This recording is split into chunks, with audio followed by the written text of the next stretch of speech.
Seguimos com informações do cenário internacional. Em artigo de capa, o The New York Times afirma que Lula não está disposto a ceder ao tarifaço de Donald Trump.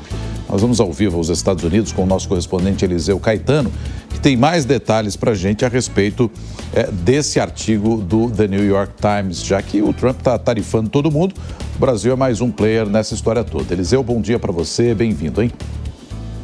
Exatamente, Nonato. O Brasil é mais um player, aliás, um dos citados nesse artigo que ganhou a capa do jornal New York Times, um dos mais importantes, não apenas dos Estados Unidos, mas também do mundo, viu? Muito bom dia para você, para a Soraya e para todos que acompanham o Jornal da Manhã. Falamos ao vivo, direto do sul da Flórida, nesse momento, 8 horas da manhã com 52 minutos. Aí no Brasil, 7 horas da manhã com 52 minutos aqui no sul da Flórida. A temperatura neste momento na região na casa dos 27 graus Celsius, portanto vai ser uma manhã de muito calor por aqui. Não quero ser a Paula Nobre, viu? Mas falando de calor, tem previsão de muito calor no centro-oeste dos Estados Unidos e chuva. Então, atenção se você é brasileiro e mora nessa região dos Estados Unidos. Mas vamos falar desse artigo, Nonato, que certamente chama atenção aqui no país, mas também e sobretudo aí no Brasil, porque o Jack Nickas é o correspondente do New York Times, baseado no estado do Rio de Janeiro. Portanto, ele fica aí no Brasil. Ele fez um artigo bem grande até, falando sobre o tarifaço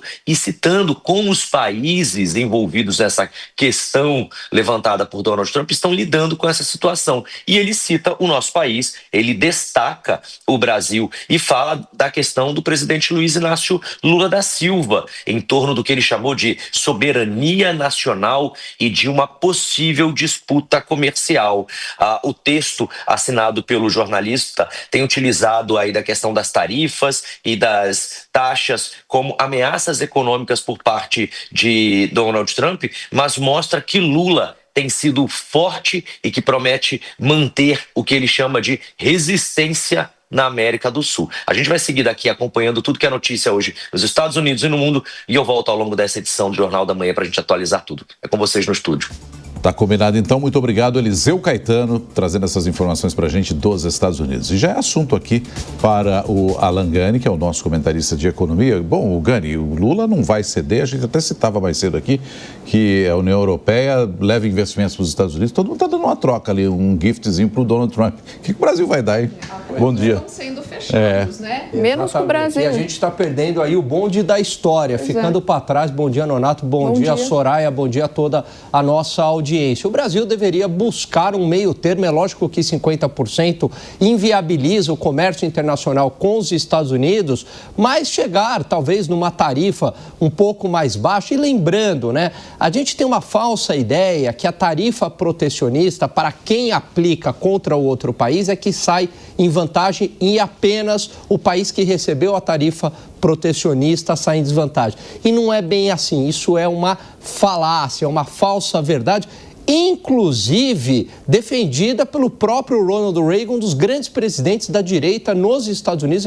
Eu publiquei um vídeo na Jovem Pan mostrando essa fala do Reagan, mostrando que o protecionismo, na verdade, num primeiro momento, tem aquela ideia que a tua indústria está sendo protegida, o país está tendo vantagem, mas é apenas num primeiro momento. Num segundo momento, a indústria perde competitividade, perde inovação, os produtos ficam muito mais caros dentro do mercado interno. Então, se os Estados Unidos colocarem um protecionismo de, sei lá, 30%, de 30% a 50%, e a gente não retaliar, quem acaba saindo prejudicado, e isso é uma visão, né, liberal na economia, é o próprio Estados Unidos e não o Brasil. É claro que a gente também sai prejudicado, mas o protecionismo acaba sendo um veneno que se volta contra si mesmo. Vamos lembrar que os Estados Unidos conseguiram uma grande prosperidade nas últimas décadas, não adotando o protecionismo, muito pelo contrário. O país dobrou a sua renda per capita em 10 anos, fomentando uma economia liberal. E agora vai numa direção contrária. E o Brasil não deve seguir nessa linha, muito pelo contrário, deve defender uma redução tarifária. Se os Estados Unidos quiser aplicar a tarifa sozinho, que aplique. É isso. Obrigado, Gani. Daqui a pouco você volta para a gente analisar mais, que a semana é importantíssima. Com certeza. Valeu.